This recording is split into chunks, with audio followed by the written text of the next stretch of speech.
آج کے اس جائزے میں بات ہوگی ایک ایسے موضوع پر جو ہم سب کے دلوں کے بہت قریب ہے، عید الاضحیٰ۔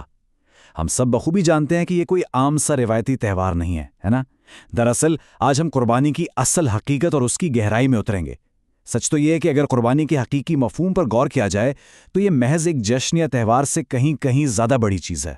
دیکھیں، یہ دن صرف نئے کپڑے پہننے، اچھے کھانے کھانے یا خوشیاں منانے تک محدود نہیں ہے، بلکہ یہ تو ایک یاد ہے، ایک ایسی یاد جسے کبھی بھلایا نہیں جا سکتا۔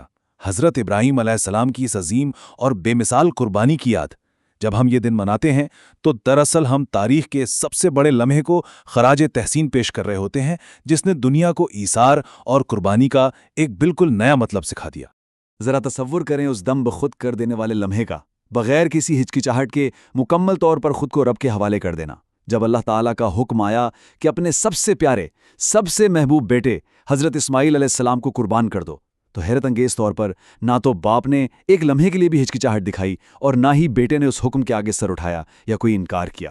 مکمل تسلیم و رضا کی، اللہ کے آگے جھک جانے کی اس سے شاندار مثال پوری انسانی تاریخ میں اور کہیں نہیں ملتی۔ اب ذرا یہاں ظاہری عمل اور اصل پیغام کے فرق کو سمجھتے ہیں۔ ہوتا کیا ہے؟ ایک طرف تو جانوروں کو ذبح کرنے کا وہ ظاہری عمل ہے جو ہماری آج کی روایت کا حصہ بن چکا ہے، لیکن دوسری طرف اس کے پیچھے ایک بہت گہرا حقیقی پیغام چھپا ہے۔ اور وہ پیغام کیا ہے؟ وہ ہے اللہ کی رضا کے لیے اپنی پیاری اور دنیاوی خواہشات کو قربان کر دینا۔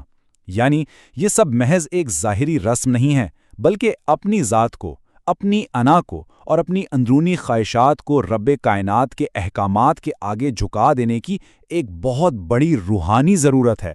تو یہاں ایک بہت ہی چبھتا ہوا سوال پیدا ہوتا ہے۔ آج ہم سب جانور تو ذبح کرتے ہیں، لیکن کیا ہم نے اپنا غرور، اپنی نفرت اور اپنے اندر کی برائیاں بھی قربان کی ہیں؟ یہ ایک ایسا لمحہ فکریہ ہے جو ہم سب کو اجتماعی طور پر اپنے اندر جھانکنے کی دعوت دیتا ہے۔ کیا واقعی ہم اپنی انا کو، اپنی اندرونی عداوتوں اور دشمنیوں کو ختم کر رہے ہیں؟ کیا اس زہری قربانی کے ساتھ ساتھ کہیں نہ کہیں وہ باطنی قربانی بھی ادا ہو رہی ہے، یا بس چھری چلا دی اور بات ختم؟ اصل بات دراصل یہ ہے کہ قربانی کا بنیادی مقصد دل کی پاکیزگی ہے۔ اس کا مطلب صرف جانور کا خون بہا دینے تک محدود نہیں ہے، بلکہ یہ عمل ہمیں اپنے دل کو ہر طرح کی آلائشوں اور برائیوں سے پاک کرنے کا ایک بہت گہرا درس دیتا ہے۔ کیونکہ سچ تو یہ ہے کہ جب دل پاک ہوتا ہے نا، بس تبھی کوئی قربانی اپنی پوری روح اور سچائی کے ساتھ بارگاہ الہی میں قبولیت کا درجہ پاتی ہے۔ تو پھر اس عید پر ہماری بنیاد کن چیزوں پر ہونی چاہیے؟ ہم سب کو اپنی توجہ ان 3 اہم ستونوں پر مرکوز کرنی چاہیے: اخلاص، محبت اور تقویٰ۔